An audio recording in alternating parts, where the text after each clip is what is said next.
What's good, everyone? CapiTanceTV here, and today we're going to be talking about my first impressions of Season 10 Emergence in Apex Legends. Now, the season dropped on Tuesday, so we haven't had a whole lot of time, but I've had a couple of hours of playtime, and I think a couple of things have have hit me immediately. Let's start with the thing that always makes the biggest splash every season, and that's the new character. This season, we got our hands on Seer. Seer is a recon legend whose playstyle is very synergetic and revolves around, wait, is synergetic a word? I'm not sure, but if it isn't, I'm making it a word. Synergetic by Cappy.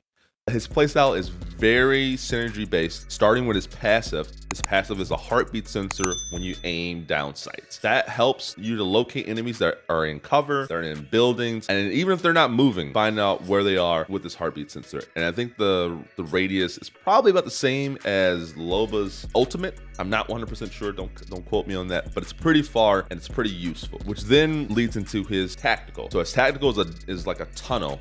And it's probably about, I don't know, 3 legends wide, maybe 2.5 legends wide, 75 yards or maybe 85 meters or something like that. And it's a tunnel of micro drones. And anybody caught in that tunnel, they get revealed. So their location gets revealed. You can see the health bar, how much health they have. Stun them for a second so they get slowed a little bit. You blind them, you do 10 damage. Interrupt anything that they were doing. If they were doing any abilities or any healing or anything like that, interrupts actions. It's kind of crazy. I like it. Very useful. That leads into his ultimate. The only thing I can really think about is, I'm an anime nerd, but it's like Jujutsu Kaisen. It's like a domain expansion. It's literally like a giant bubble that pops out, and anything in that bubble, you can see their footsteps and where they're going, as long as they're moving. If they're not moving, then you don't see them. But you get a nice little diamond, and you can see which direction they're going, where they're coming. It's amazing. It's fantastic, and I love using it. Now that we have the facts about Seer, let's address the elephant in the room and the question, the age-old question: is he OP? And I'm leaning towards yes. All those things that I named in his tactical, all those abilities, is crazy when you compare him to other legends, especially some of the older legends. The two that come to mind first and foremost are Wattson and Mirage. Now, I used to play a lot of Mirage, and all of his tactical does is send out a decoy clone, which would be very useful. Don't get me wrong, very useful. I like using it.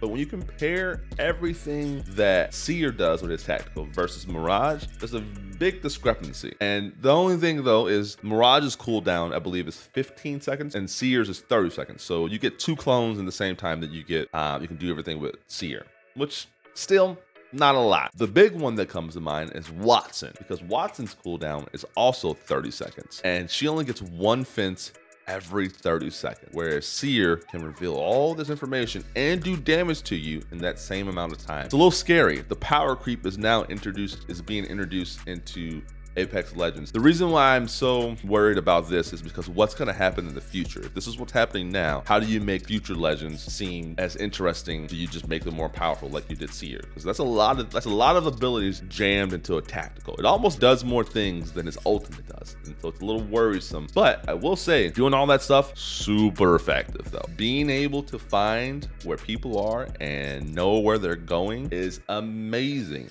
especially in a game like Apex Legends, where information can give you the upper hand in a fight. Especially knowing where somebody's gonna be can help you pre-fire and win some of those fights that you might not have won. Pro tip, me and my brother have been running Seer and Bangalore together, and we call this combination Banger. It's a banger of a combination. If you smoke up an area and then drop Seer's ultimate, it's just too easy. People are blinded, you know exactly where they are, where they're going, because especially if they're trying to get out of the smoke. So useful. I'd highly recommend trying this combination. And we haven't tried it with the third yet. I'm thinking Caustic. If you got Caustic gas and you got Bangalore smoke and then Seer's domain expansion, woo, let the good time roll. And so that question also leads us to another question: should Seer be nerfed? And I think the answer is yes, and I think that's going to happen within the next 2 weeks or so.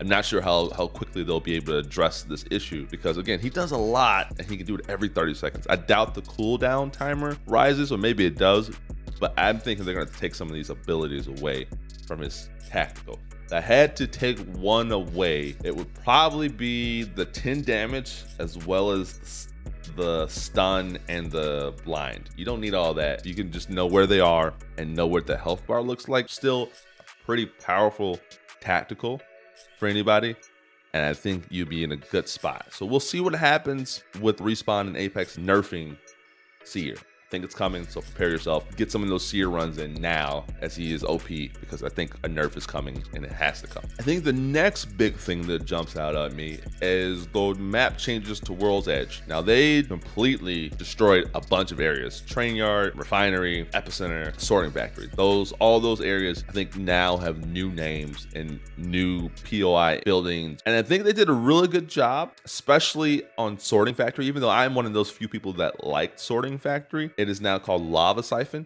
And side note, I don't know what it is about Respawn and World's Edge in this map, but they love their lava. This is now the third POI that is named Lava something. And we have Lava City, Lava Fissure, and now Lava Siphon. Like, what is with the lava? Y'all love lava? I get it. What, y'all love lava lamps or something? Whatever, I don't know.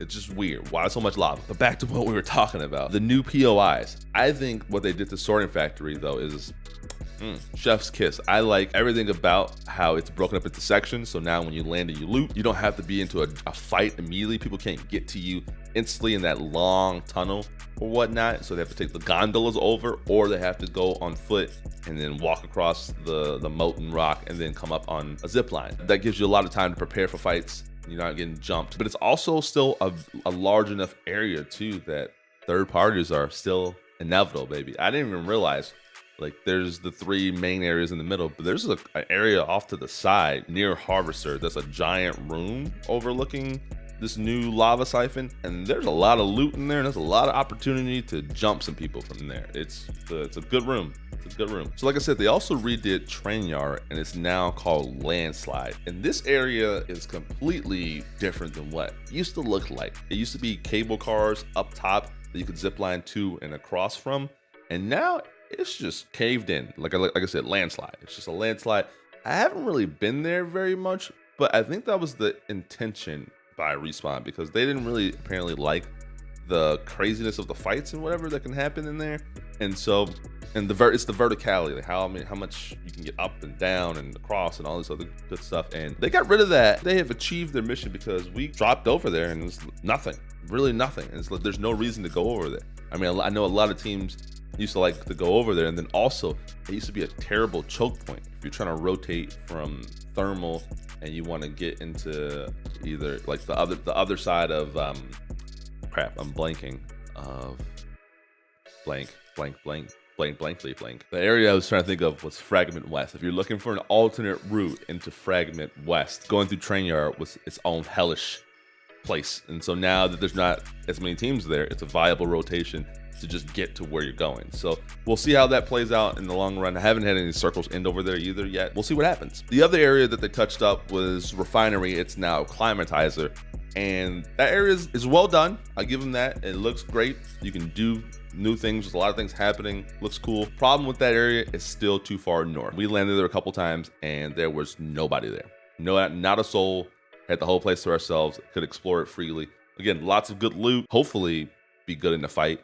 I wouldn't know because nobody was over there. Still too far north. Maybe if some circles in there, it might make things interesting. I haven't had a circle that has ended over there, so we'll have to see. I think the jury is still out on Climatizer. Maybe when the newness of Lava Siphon kind of goes away, maybe some teams will start venturing out to Climatizer more often, and that can give you a better estimate of how that area is going to play. So maybe later in the season. And the last thing that has really caught my eye these first couple of days, even though I knew this was going to be something that was going to be massive, because I have season 2 flashbacks, but the alternator with disruptor rounds. If you're not using this weapon, you should be. It is a monster. If you don't know what it does, it rips through shields quicker. It just destroys them, and then it goes back to its normal base damage of 16 a body shot and whatever else for a headshot. But it is a monster. When you hear that sound, and you know that familiar sound if you played in season 2, run. This gun is a nightmare, and I knew it was gonna be a nightmare, and I'm glad it's in the care package, but man, when you run into that thing late game, it is, oh, it's awful to be on the other side of it.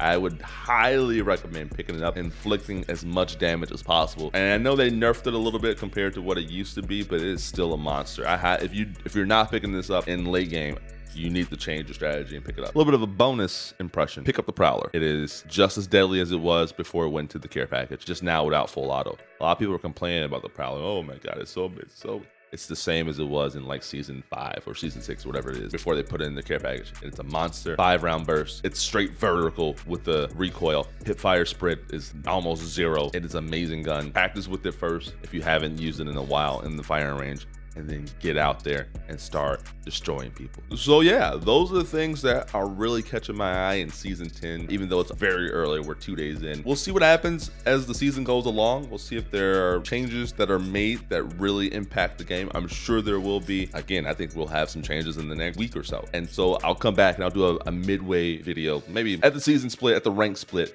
I'll do another video about what's caught my eye or have things changed or not. But until then, if you like what you saw, be sure to hit that like button and subscribe. But until next time, I'm CapiTance. Deuce.